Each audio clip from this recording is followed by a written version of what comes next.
മുഹമ്മദുർ റസൂലുള്ളാഹ് സല്ലല്ലാഹു അലൈഹി വസല്ലമ തങ്ങൾ പറയുകയാ, നിങ്ങളിൽ ഏറ്റവും ബുദ്ധിമാൻ ആരെന്നറിയോ? ഏറ്റവും ബുദ്ധിമാൻ ആരെന്നറിയോ? ഒരുപാട് വലിയ വലിയ കണ്ടുപിടുത്തങ്ങൾ നടത്തിക്കൊണ്ട് ലോക പ്രശസ്തരായവരല്ല ഏറ്റവും ബുദ്ധിമാൻ. എന്ത് വിഷയവും കൃത്യമായി കൈകാര്യം ചെയ്യാൻ കഴിയുന്നവരാണോ? അല്ല, അല്ലാഹുവിന്റെ ഹബീബ് പറയാ, ഏറ്റവും നിങ്ങളിലെ ബുദ്ധിമാൻ ആരെന്നറിയോ?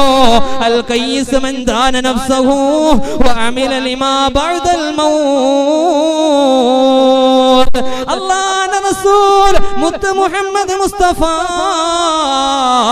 സല്ലല്ലാഹു അലൈഹി വസല്ലമ തങ്ങൾ പറയുകയാ, സ്വന്തം ശരീരത്തെ ഇച്ഛകളിൽ നിന്നും തടഞ്ഞു നിർത്തുകയും മരണശേഷമുള്ള ജീവിതത്തിന് വേണ്ടി അവിടെ നിന്ന് വിഭവങ്ങൾ തയ്യാറാക്കി വെക്കുകയും ചെയ്യുന്നവരാണ് ലോകത്തിലെ ഏറ്റവും വലിയ ബുദ്ധിമാനെന്ന് മുഹമ്മദുർ റസൂലുള്ളാഹ്